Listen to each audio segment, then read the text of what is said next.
pagi hari ini kami akan menyampaikan rilis ke rekan-rekan sekalian. Kami dari Polres Jepara, kemudian didampingi oleh unsur terkait dari Kementerian Agama, kemudian dari perwakilan KUB, kemudian dari dinas-dinas terkait yang ada di pemerintah daerah. Maksud tujuan dari pelaksanaan ini adalah memberitahukan kabar perkembangan tentang penanganan perkara tindak pidana kekerasan seksual. Nanti yang akan kami sampaikan ada yang bahasa menurut undang-undang saklek yang harus kami bacakan seperti unsur pasal, kemudian pembuktian dan lain-lain. Ada juga yang sifatnya rangkuman atau inti dari beberapa hal setelah pelaksanaannya pemeriksaan. Nanti setelah penyampaian dari kami mungkin ada tambahan dari rekan-rekan terkait tentang bagaimana pengelolaan permasalahan ini, mulai dari kita proses penindakannya, kemudian sampai dengan sekarang pelaksanaan, dan nanti ke depan pencegahan serta rehabilitasinya seperti apa. Untuk laporan polisi yang kami terima sekitar 19 Februari 2026 bahwa laporannya pada hari Minggu tanggal 27 April 2025 di gudang AHQ Ponpes Al Anwar di Kecamatan Tahunan. Kemudian pelapor adalah korban sendiri dan terlapor yang sekarang sudah menjadi tersangka salah satu pengajar di sebuah pondok pesantren Kecamatan Tahunan atas nama IAJ. Kemudian barang bukti, ada barang bukti fisik dan elektronik seperti yang rekan-rekan lihat di depan. Sudah kami laksanakan pembungkusan barang bukti karena ini untuk kepentingan penyidikan. Kemudian sudah kami laksanakan penyitaan juga. Terus saksi-saksi yang kami periksa kurang lebih ada 7 saksi, mulai dari rekan, kemudian keluarga, serta ahli yang kami perlukan. Karena perkara seperti ini jarang sekali ada saksi pada umumnya yang melihat, menyaksikan atau mendampingi langsung, itu tidak ada. Makanya saksi harus diperluas konteksnya, bisa yang menerima cerita setelahnya, bisa yang mengalami aduan terkait trauma atau hal yang telah didapat. Kemudian bisa juga orang yang sifatnya observator seperti psikolog ataupun yang menentukan adanya trauma-trauma. Itu juga dalam perkara seperti ini dijadikan saksi karena keilmuan dan kondisinya. Kemudian motif adalah membuat yakin korban bahwa sudah menikah dengan cara membaca kertas yang diberikan oleh tersangka, bertuliskan kalimat-kalimat tertentu serta bacaan-bacaan tertentu. Kemudian ada mahar yang diberikan. Modus operandinya memanipulasi seolah-olah dengan hal tersebut sudah menjadi istri sah dan terjadi persetubuhan. Kemudian kronologisnya nanti mungkin Kasat Reskrim akan menjelaskan lebih lanjut. Serta penegakan adalah pasal 6 huruf C Undang-Undang Nomor 12 Tahun 2022 tentang tindak pidana kekerasan seksual, dan pasal 418 ayat 2 huruf B Undang-Undang Nomor 1 Tahun 2023. Kita sudah menerapkan undang-undang yang baru, penyesuaian terhadap aturan yang sekarang dengan ancaman pidana paling lama. Oleh karena itu kami laksanakan penahanan karena menurut kami sudah memenuhi unsur-unsurnya. Kemudian catatan lain, tersangka telah dilakukan penahanan sejak kemarin Senin tanggal 11 Mei Kemudian pengecekan kesehatan telah dilaksanakan juga oleh Dokes Polres serta tembusannya kami juga persilahkan dari rumah sakit atau klinik terkait. Kemudian telah dilakukan koordinasi dengan Dinas DP3 AP2KB dan Dinas Sosial Kabupaten Jepara untuk dilakukan pendampingan dan trauma healing. Kami juga hadirkan beliau-beliau dari dinas untuk ada dan hadir di sini membersamai kita. Artinya bahwa perkara ini bukan hanya tugas polisi semata, bukan hanya satu pihak, namun kita harus bersama-sama. Yang paling penting adalah perlakuan terhadap korban, kemudian pencegahan ke depan seperti apa, agar tidak terjadi lagi hal-hal seperti ini. Mungkin itu yang bisa kami sampaikan. Untuk modus operandi akan disampaikan oleh Kasat Reskrim secara umum. Terima kasih. Mohon yang saya hormati Bapak Kapolres dan seluruh peserta konferensi pers yang ada hari ini dan seluruh rekan-rekan media. Untuk kronologi sendiri yang seperti dijelaskan sama Pak Kapolres tadi, berdasarkan modus operandi tersebut yang mana tersangka meyakinkan korban itu bahwa yang bersangkutan adalah sudah menjadi istri sahnya yang tersangka, sehingga tersangka melakukan pelecehan dan persetubuhan kepada korban beberapa kali di TKP yang sudah dijelaskan di awal di Gudang Jati Hakim. Kemudian pada saat korban ini liburan atau libur pesantren, korban pulang ke rumah. Kemudian pada setelah subuh, pada subuh di chat sama tersangka dengan chat yang kurang sesuai dan kurang pantas, yang mana chat tersebut diketahui oleh ibu korban, dan ibu korban langsung menanyakan kepada korban, dan dari korban menjelaskan apa yang terjadi, sehingga dari ibu korban tidak menerimakan hal tersebut dan melapor ke Polres Jepara. Demikian itu rangkuman dari kronologis kejadian. Kemudian selain hal yang sudah kami lakukan, ada juga beberapa hal yang akan disampaikan oleh rekan-rekan kami yang ada di sini, bahwa tidak henti-hentinya kami melaksanakan pencegahan serta penyampaian dan edukasi. Kami tidak bisa bekerja dan berjalan sendiri terkait hal ini. Kami meminta bantuan dan mengucapkan terima kasih atas kehadiran beliau-beliau. Silahkan untuk bisa menyampaikan apa yang sudah terlaksana sampai dengan sekarang.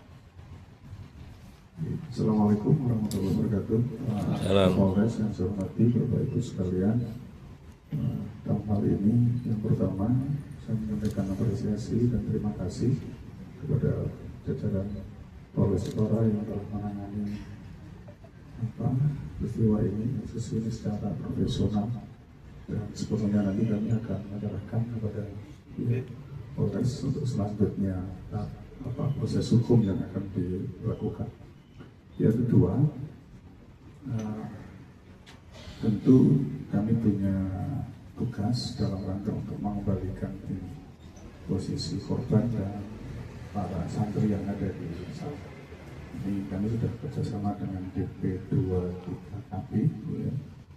Kemudian dari BPA Polres, dari lembaga-lembaga lain yang terkait bagaimana kondisi korban dan kondisi santri-santri yang lain senantiasa terjaga sehingga proses pembelajaran ini bisa berjalan dengan baik, bisa nyaman, aman, tanpa ada peristiwa-peristiwa yang mungkin nanti bisa terjadi lagi.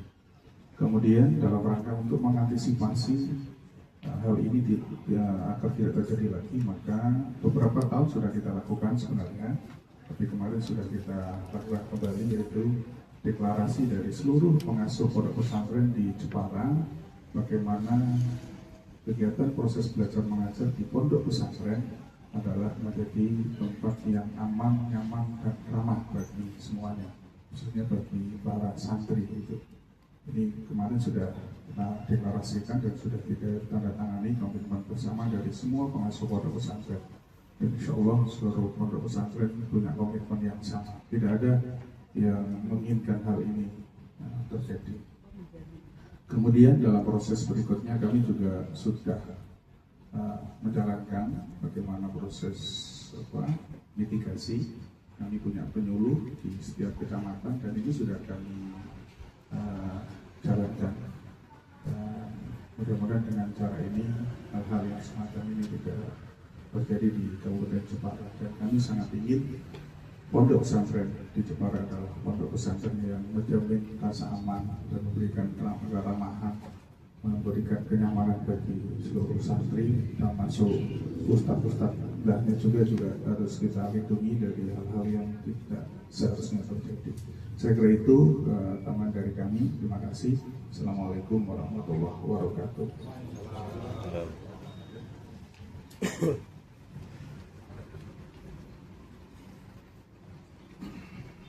Assalamualaikum warahmatullahi wabarakatuh. Bapak Kapolres yang saya hormati, Bapak Ibu sekalian, kawan-kawan dari media. Yang pertama, kami dari FKUP menyampaikan apresiasi setinggi-tingginya kepada jajaran Polres Jepara yang telah menangani kasus ini dengan baik, responsif, dan ini kami harapkan tidak menimbulkan gejolak di masyarakat ketika mungkin ada asumsi anggapan bahwa Polres lambat dalam menangani dan sebagainya.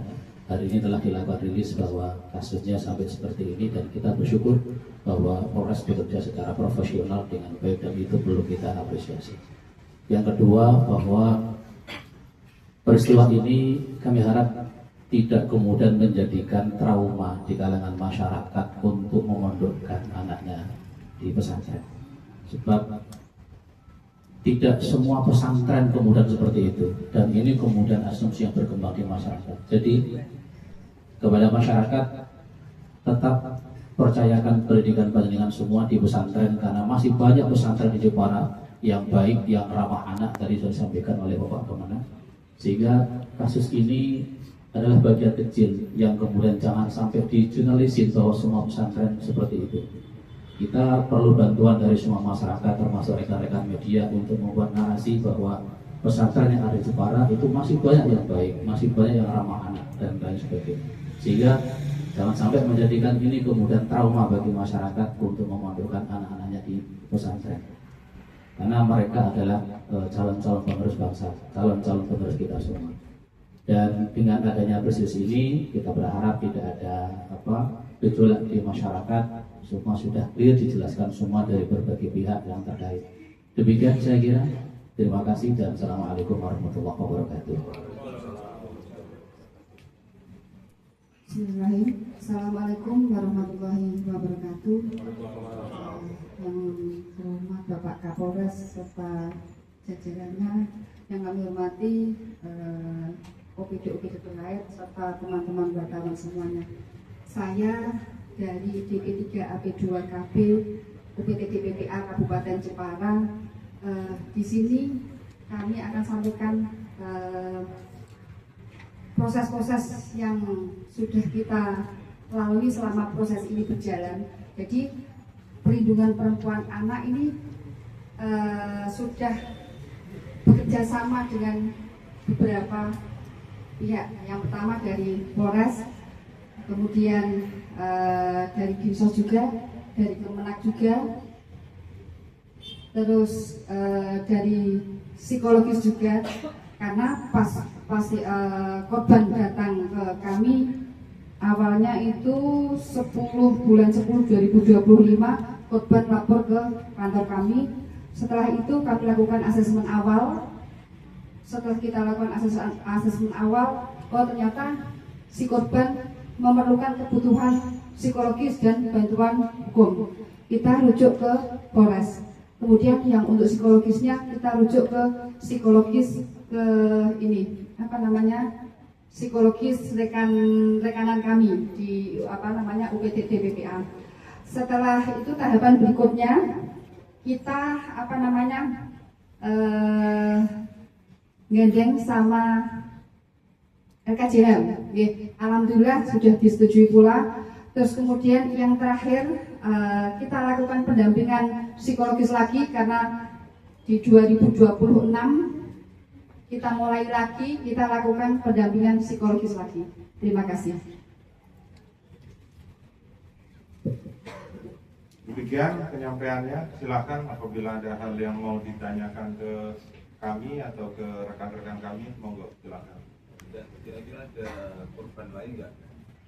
Sampai dengan sekarang yang masuk ke kami pada saat pemeriksaan maupun dari Dinas DP3 AP2KB maupun dari Kementerian Agama tidak menemukan atau tidak mendapatkan ada korban lain.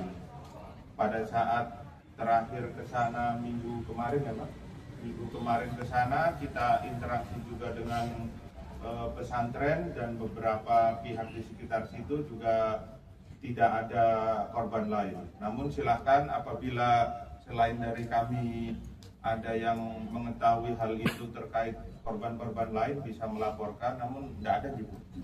Sampai dengan sekarang belum ada korban lain. Demikian. Dan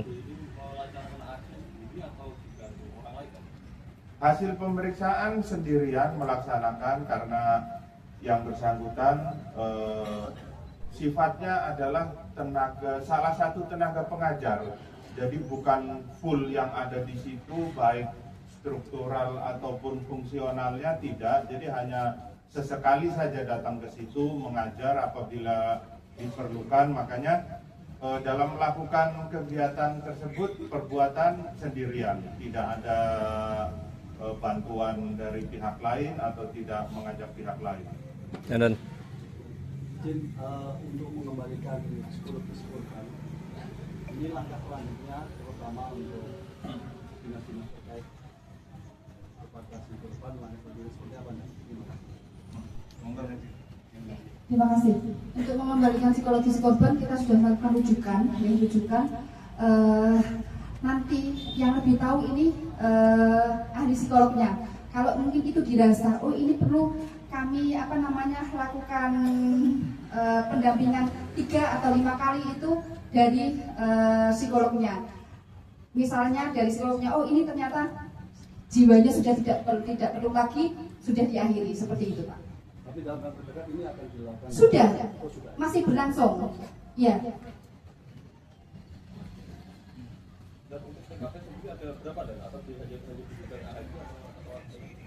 Untuk TKP hanya di satu lokasi dan tadi sedikit tambahan bahwa penanganan kami di Jepara alhamdulillah cukup terintegrasi ya. Pada saat laporan itu pertama kali muncul langsung kami koordinasi mendapat masukan dari Dinas DP3 AP2KB bahwa beliau menerima keluhan atau aduan seperti ini. Terus rekomendasi dari beliau ada 2. Yang pertama terkait korban sendiri perlu pendampingan, makanya mohon izin kemarin beberapa kali kegiatan kami tidak terlalu mengekspos karena selain penegakan hukum ada juga faktor perlindungan korban yang kami pertimbangkan. Kemudian rekomendasi kedua dari dinas bahwa kemungkinan ada perbuatan yang menjurus pidana, itulah yang kemudian diarahkan menjadi laporan polisi di tempat kami. Hal tersebut tadi yang saya sampaikan tidak serta-merta bisa langsung kami kerjakan dengan cepat serta terburu-buru, karena selain pengumpulan beberapa alat bukti, kami juga mempertimbangkan kondisi dari korban. Apabila kami bertanya ke dinas, ke psikolog, apabila sudah memungkinkan, baru mereka memberikan izin ke kami untuk dilaksanakan pemeriksaan. Karena selain pembuktian pidana, berjalan juga secara bersamaan pemulihan psikologis korban.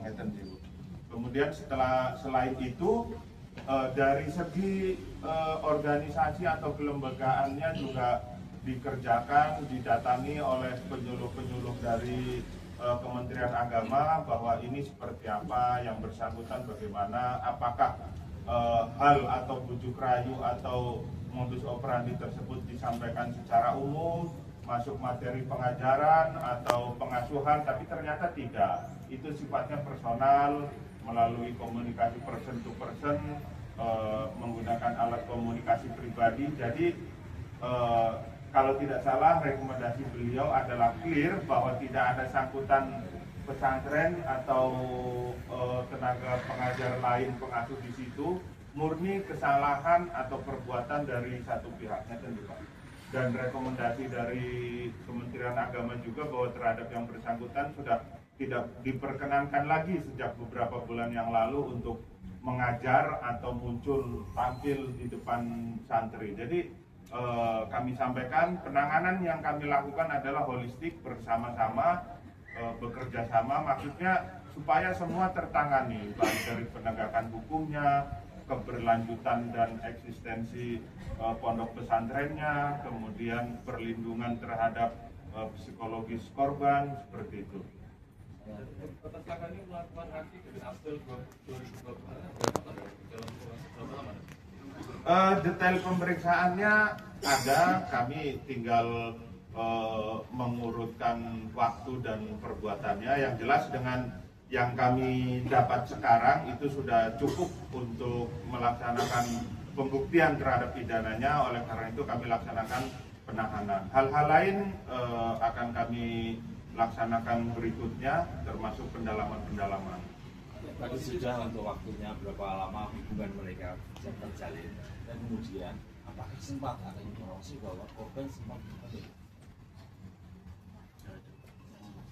Dari hasil konsultasi saja. Kalau dari hasil konsultasi sampai saat ini korban tidak dalam keadaan hamil dan belum pernah hamil.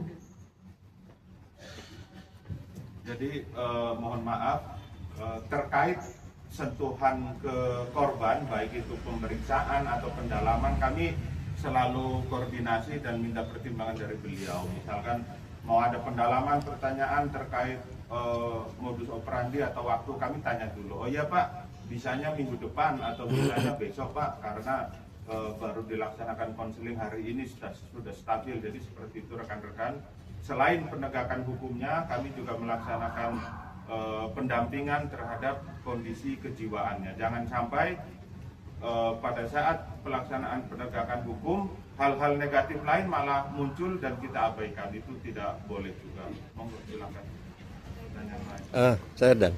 Apakah dalam waktu kurun yang cukup lama, apakah korban itu ada paksaan ataukah dilakukan suka sama suka? Karena kurun waktunya yang cukup lama itu, Dan. Hasil pemeriksaan sampai dengan sekarang awalnya ada manipulasi terhadap yang bersangkutan, bahwa dengan melakukan hal seperti ini sudah sah sebagai istri, kemudian dengan bacaan dan hal-hal tertentu sudah bisa melakukan hubungan.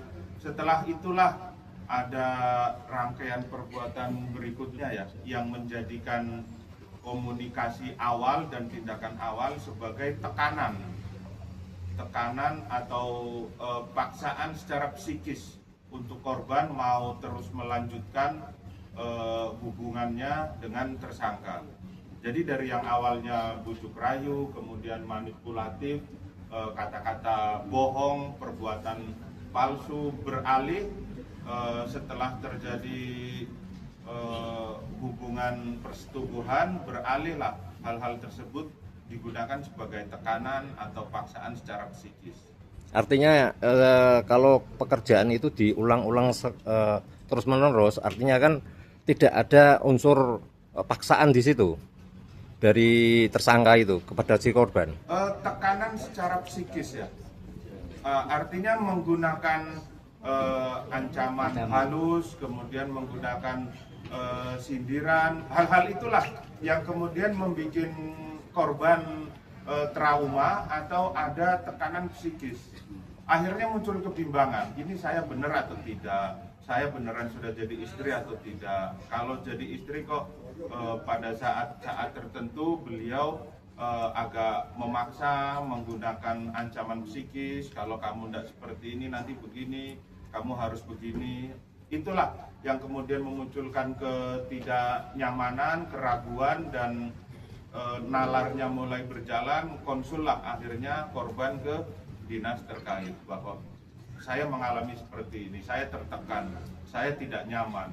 Apabila benar dengan hal itu saya sudah menjadi suami istri, kok seperti ini hubungan suami istri ini kan tidak normal, tidak wajar. Hal-hal itu yang kemudian menjadi dasar yang bersangkutan tidak nyaman membuat aduan ke dinas, kemudian dari dinas merekomendasikan kemungkinan ada peristiwa pidana dan dibuatnya laporan polisi ke kami.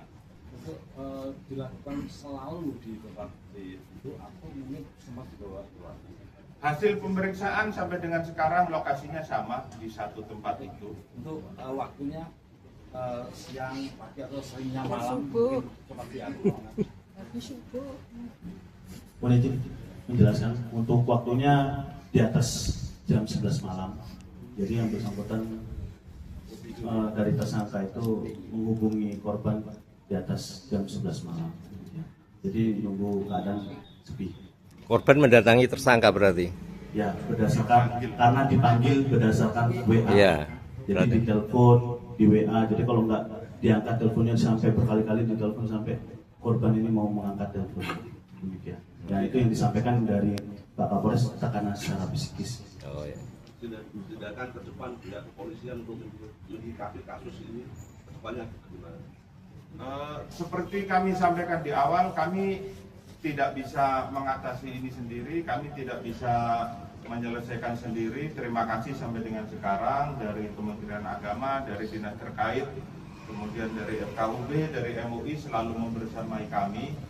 Terakhir kita sudah melaksanakan arahan ya Pak, dan deklarasi ke seluruh pesantren yang ada, kemudian di beberapa tempat baik yang membutuhkan ataupun kesadaran, tim penyuluh dari Kementerian Agama dan dari Satbimas kami juga sudah melaksanakan sambang, dan yang paling penting edukasi.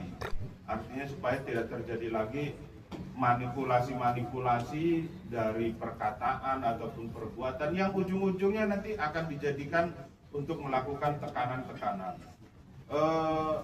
Tambahan bahwa dari yang terjadi bahwa waktunya itu di atas jam 11 malam, kemudian lokasinya di gudang, itulah yang membuat hal-hal tidak wajar, membuktikan bahwa adanya manipulasi-manipulasi, serta itu juga yang menjadi masukan bahwa dari Kementerian Agama bahwa kegiatan itu dilaksanakan terpisah dari pola pengajaran pesantren. Artinya murni yang bersangkutan sendiri kepada korban, tidak membawa atribut pesantrennya karena tidak dilaksanakan di situ, tidak diajarkan secara umum, dan yang bersangkutan juga bukan struktural atau fungsional di situ, hanya datang untuk mengajar Pak ya di pelajaran-pelajaran tertentu saja.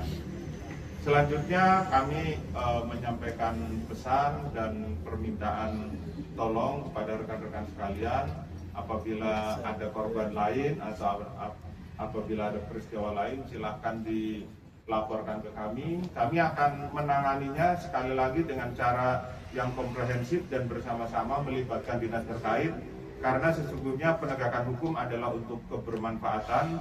Harapannya sambil kita menegakkan hukum, kita juga menjaga pesantren-pesantren untuk selalu bisa melaksanakan pendidikan dan pengasuhannya. Kita juga menjaga hak ya Bu, hak korban ya Bu, hak korban untuk dilindungi dan dipulihkan. Maka kami hadir di sini, kami ada untuk melayani masyarakat dan untuk menjamin hak-hak tetap terjaga. Demikian yang bisa kami sampaikan. Mungkin nanti kelanjutannya silakan ke Kasat Reskrim, karena setelah ini masih ada pendalaman-pendalaman pemeriksaan. Mungkin nanti ada hal baru lagi yang ditemukan atau apa yang ditanyakan bisa ke Kasat Reskrim dan ke Kasih Humas. Demikian yang kami sampaikan. Terima kasih. Wassalamualaikum warahmatullahi wabarakatuh. Waalaikumsalam warahmatullahi wabarakatuh.